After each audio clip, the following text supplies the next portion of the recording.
அப்பா வாழ்க்கையில் இந்த மாதிரி அடி என்னைக்கும் வாங்கினது இல்லைடா. ஏம்மா அம்மா ஐயோ நீங்குதே அம்மா அப்பா கை இரும்பு மாதிரில இருக்க அவளுக்கு.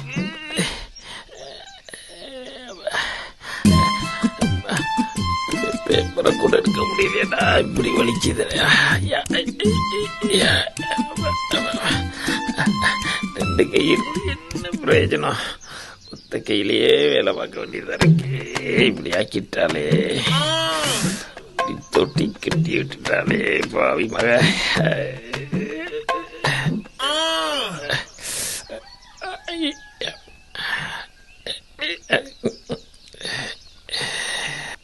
யார் அந்த ஃபிகரு? ஐயோ வந்துட்டா காஞ்சிபுரம் கலெக்டர். மாலையோட வர நம்ம மானத்தை வாங்க போற.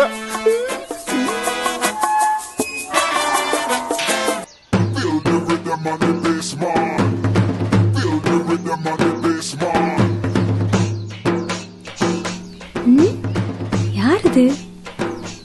புதுசா செக்யூரிட்டி சேர்த்திருக்காங்களோ? பிச்சைக்கார பயலே, எவ்வளவு தைரியம் இருந்தா எங்க வீட்டு வாசல்ல நீ சேர் போட்டு உட்கார்ந்திருப்ப. நான் தான் ஓனரு, இரவாடி பிரபு. ஐயோ முதலாளி, நீங்க இன்னும் போய் சேரலையா? என்னது? ஆபீஸ்க்கு போய் சேரலையான்னு கேட்ட முதலாளி. அதான பார்த்தேன். ஏமா உன்னை இன்னைக்கு லீவு தானே எடுத்துக்க சொன்னேன், ஏன் வந்த? நீங்க தானே முதலாளி மாலை வாங்கிட்டு சொன்னீங்க, இறுதி அஞ்சலி பண்ணணும்னு. மாலை அது வந்து சாமிக்கு பூஜை ரூம்ல போய் போட்டு போ. போ சாமிக்கு நம்பிட்டேன். நமக்கு தானே வாழ்க்கை. போ. என்னது இதெல்லாம் நல்லா வச்சு செஞ்சிருக்காங்க போல. அதெல்லாம் சரிபட்டு வராது. உன் புருஷன் நம்பர் நான் அவன்கிட்ட பேசிக்கிறேன். அவர் நம்பர் எதுக்கு முதலாளி? அவரால் பேச முடியாது, ஊமை. ஊமையா? உன் கல்யாணத்துக்கு நான் வந்தனே, அப்ப நல்லா தானே என்கிட்ட பேசினா? கல்யாணத்தன்னைக்கு நல்லா தான் பேசினாரு. அதுக்கப்புறம் ஒரு நாள் வெண்டைக்காய் வெட்டிக்கிட்டு இருந்தேன். குடிச்சிட்டு வந்து திட்டிக்கிட்டே இருந்தாரு. கை தவறி ஒரு நாக்க வெட்டிருச்சு கத்தி. கொலகாரி. அப்பல இருந்து பாவம் மனுஷனால பேச முடியாது, ஊமையா ஆயிட்டாரு. இதுக்கு என் பொண்டாட்டியே பரவாயில்ல, அடிக்கிறதோ விட்டுறா.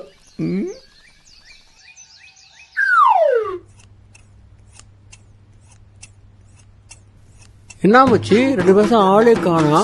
நீ கொடுத்த ஐடியாவை அப்ளை பண்ண, 2 மாசமா ஹாஸ்பிட்டல் அட்மிட் பண்ணிட்டாங்க. என்னடா சொல்ற? நீ சொன்னதுனால தானே குடிச்சிட்டு போனேன். வழக்கத்தை விட அடி அதிகமா விழுந்துச்சு. ஆமா, ஓம் பொண்டாட்டிலாம் உன்னை அடிக்கிறதே இல்லையா? எப்படி ஊட்டி அப்படின்னு இவ்வளவு ஃப்ரெஷ்ஷா இருக்க? நான் தற்காப்பு கலை கத்து வச்சிருக்கேன். சூப்பரா. என்னது, கராத்தேவா, குங்குவா, இல்ல சிலம்பாட்டமா? அவளுக்கு கோவம் வந்துருச்சுன்னா நான் கட்டுக்கு கீழே, இல்லன்னா கிச்சன் கபோர்டுக்கு மேல, இல்லன்னா படிக்கட்டு சந்துக்குள்ள ஓடி போய் ஒளிஞ்சுப்பேன். அவ தேடி தேடி பார்த்து டயர்ட் ஆயிருவா. இதெல்லாம் ஒரு பொழப்பு. கொஞ்ச நேரம் கழிச்சு நடந்த சம்பவத்தை சுத்தமா மறந்துடுவா. அடிக்கணுங்கிற எண்ணமே இருக்காது. அப்போ வருவான்டானா. இதெல்லாம் ஒரு தற்காப்பு கலையாடா, தற்குறி கலையாடா. ஆமா, அன்னைக்கு 2வது ஒரு வழி இருக்குன்னு சொன்னீங்க, அது என்னது? இப்ப சொன்னனே, இதாண்டா அது தற்காப்பு கலை. என்னது? ஓடி ஓடி இருக்க? ஏய், உனக்கு வேற வழி தெரியுமா தெரியாதா? ஒரு வழி இருக்கு, அதுக்கு ஒருத்தர் இருக்காரு. முத்துவேல் கமருதீன் ஸ்டீஃபன். யாரா அவன்? 3 மதத்தையும் சேர்த்து ஒரே பேர்ல வச்சிருக்கான்.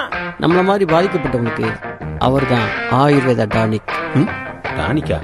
எனக்கு தெரிஞ்ச சைக்காட்ரிஸ்ட். அவர்கிட்ட உன் ஒய்ஃபை கூட்டிட்டு போ. அவர் கவுன்சிலிங் கொடுப்பாரு. உன் பிரச்சனை எல்லாம் சால்வ் பண்ணிடுவாரு. அதெல்லாம் நடக்காது. என் பொண்டாட்டி ட்ரீட்மெண்ட் கூப்பிட்டா வரமாட்டான். அது ஓம் பிரச்சனை. அதை பத்தி எனக்கு கவலை இல்லை. கவலை இல்லையா? அட சுயநலவாதி. ஒரு வழி இருக்கு. என் பொண்டாட்டி நான் கூப்பிட்டாதான் வரமாட்டான். ஆனா நீ சொன்னா வருவா. என்னடா சொல்ற? ஒன்னும் புரியலையே. புரியாது. கைய கூட சொல்றேன்.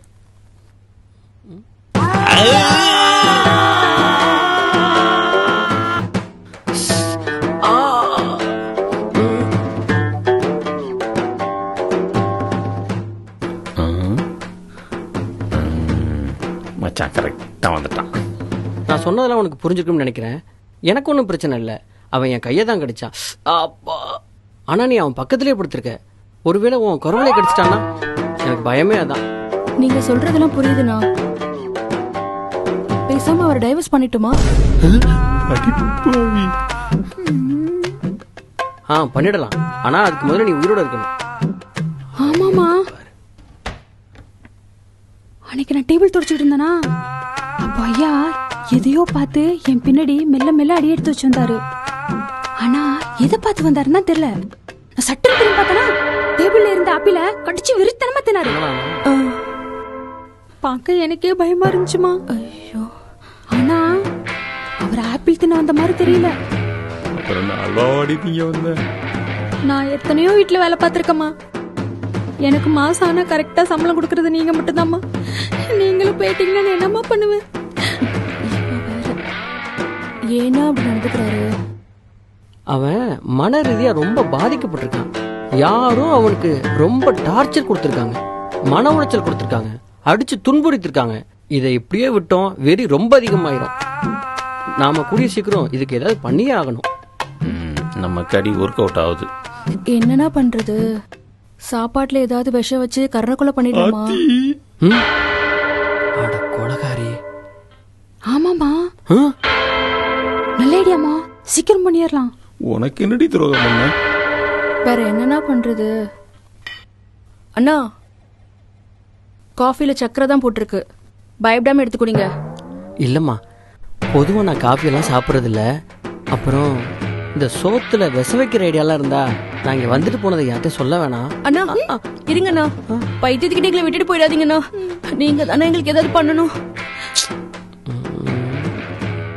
ஏன் நம்ம அவனை கடைசியா ஒரு ட்ரீட்மெண்ட் கூட்டு போக கூடாது? எனக்கு தெரிஞ்ச ஒரு சைக்காட்ரிஸ்ட் இருக்காரு, அவர்கிட்ட நீ கூட்டி போ. அவர் அவனை சரி பண்ணிடுவாரு. சரிண்ணா, அப்படியே அவர் ட்ரீட்மெண்ட் கூப்பிட்டா அவர் வந்துருவாரா? நீ அவனுக்கு ட்ரீட்மெண்ட் சொன்னாதான் அவன் வரமாட்டான். உனக்கு ட்ரீட்மெண்ட் சொல்லி கூப்பிட்டு பாரு, அப்ப அவன் வருவான். என்ன, நீ அவனுக்கு முன்னாடி ட்ரீட்மெண்ட் இருக்கிற மாதிரி நடிக்கணும். மற்றதெல்லாம் டாக்டர் நான் பேசிக்கிறேன். நல்ல ஐடியாண்ணா. இந்த பிளான் உங்க ஃப்ரெண்டுக்கு தெரியக்கூடாது. இந்த பிளானை போட்டு என் கையை கடிச்சதே அவன் தானே. என்னண்ணா யோசிக்கிறீங்க? Okay, ton.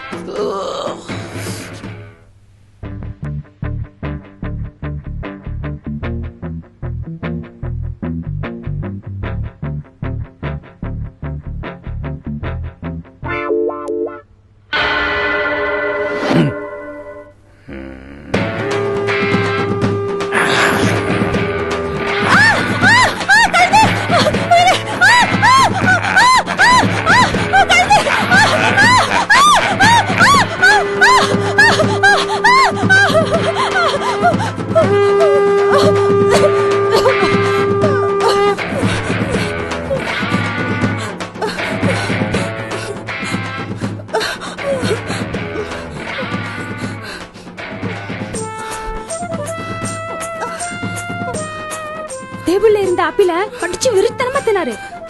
பார்க்க எனக்கே பயமா இருந்துச்சுமா.